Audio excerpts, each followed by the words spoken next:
Beautiful day.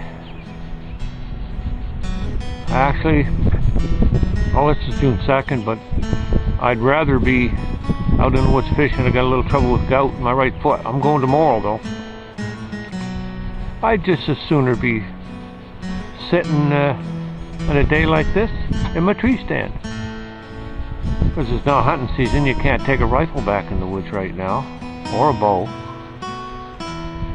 But it would be nice just to sit there all day, maybe just something to drink, and just look down through the trees. If the deer goes by, coyote or whatever, and just sit there, enjoy and smell the beautiful air. Well, I'm not allowed to take a gun in the woods right now, but I've done that, gone sat there without nothing, no rifle, nothing. I have relatives that have done stranger things. My cousin Ralph, he's my cousin too, his brother Isaac went back into the woods.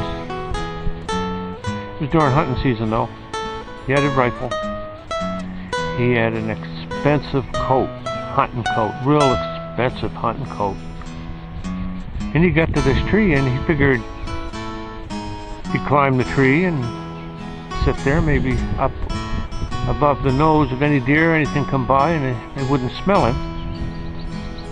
So intent on what he was doing, he got up the tree and he had a rope to pull his gun up. Much safer to pull the gun up than it is to climb with it. So he got out on the limb on this tree, and he heard a snarl, and he looked over to his left, and there was a lynx on the same limb as him.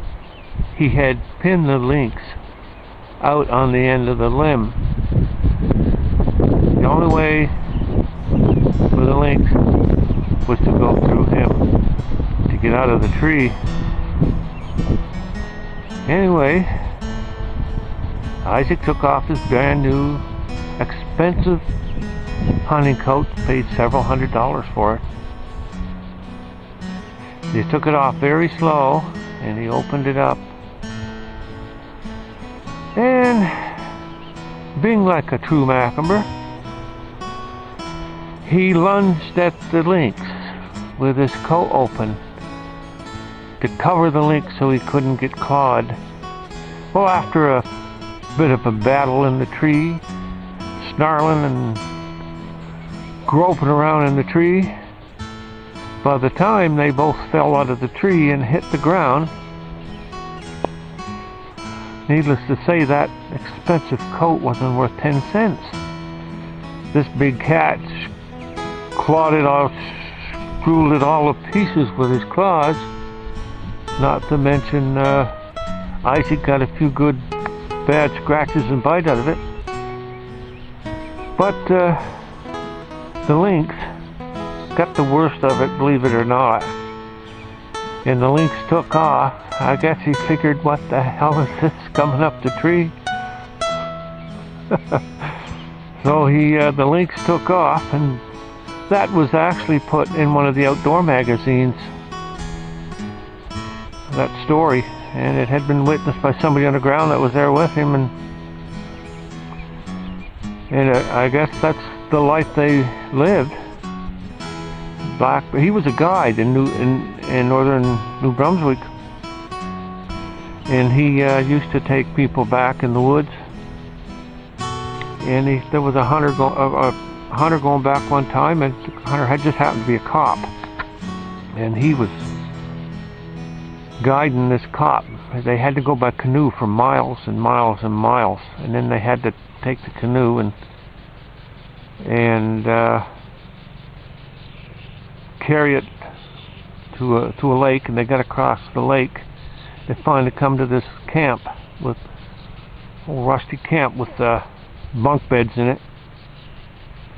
Anyway, one of these bunks had a nail sticking down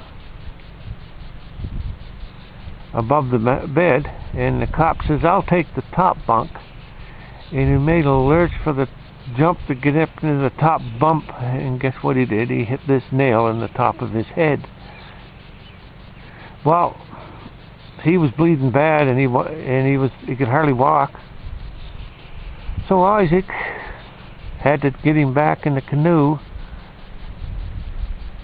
in the middle of the night and canoe miles across this lake, portage the canoe back to the stream, the original stream they were in, and come all the way back out of the woods. Needless to say, they never got any hunting done.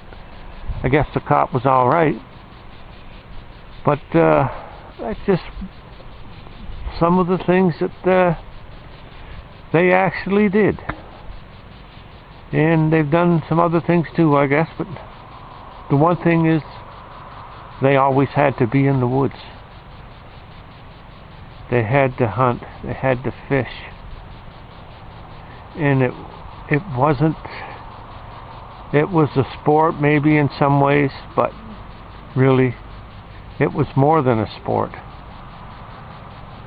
because I think it was more of a way of life, because none of them really could survive any other way, even though they were hard workers and they had jobs. I know Ralph, when he lost his leg, he was one of those guys too. He had to be in the woods. He had to be out in the tide catching flounders, digging clams, digging clamworms. He had to be hunting, rabbit hunting, setting snares, and hunting deer. He shot moose, a lot of moose too. But when he lost his leg, you could see that the leg, during the summer, the leg didn't bother him that much. He found a way to get around, going into the insurance office to pay his car insurance. He had walkers, and he tried to get over a snowbank, and he fell, and he rolled over the snowbank to the sidewalk. Some people offered him help. He says, "No, I'll do it myself." He got up by himself, and he went about his business, got back in the car and went home. Didn't seem to bother him. Then hunting season came. He was out at our place, and me and Bernie, that's Ralph's son, we were getting ready to go hunting. We had tree stands back in the woods, and we had this planned all summer and all fall, perfect places to get a deer. And he was getting ready to go home, because me and Bernie were going to go hunting the next morning, and first day of season. But we said, "No, Ralph, why don't you stay? We need your expertise to, we get this deer, we got to bring him out, we got to skin him and butcher him, and you've got more experience in that than us, and why don't you stick around and you can help us do that." Well, he did, and the first half hour of hunting season, just coming daylight, Vernie, sitting in his tree, shot a beautiful spike-horn. And he dragged that out, and he got it. He helped us skin it and whatever. Well, 4 or 5 days later, I hunted every day. And about 4 or 5 days later, I got a beautiful 5-point, and it was a little bit bigger than Vernie's deer, but it was a beautiful deer. And he was going to leave after he done help with Bernie with his, and I said, "No, Ralph, stick around. You never know, if I get one, I'm going to need your help again." So he stayed around. So he helped me dress that and butcher it. We could butcher it. He showed us how to butcher a deer years before, and everything that had to go along with it. We didn't really need the help, but we had to try to make him feel part of it again, because when I come back, I had a walkie-talkie, and I got on the walkie-talkie, and I said, "Joanne, I got a big buck. And I forgot I have 2 knives. I had one knife that I opened them up with and got them, but I had this great big huge knife that could cut through bone. I cut the brisket, the breastbone open, so I could reach in and clean it out. Yeah, I had to come up and get that knife.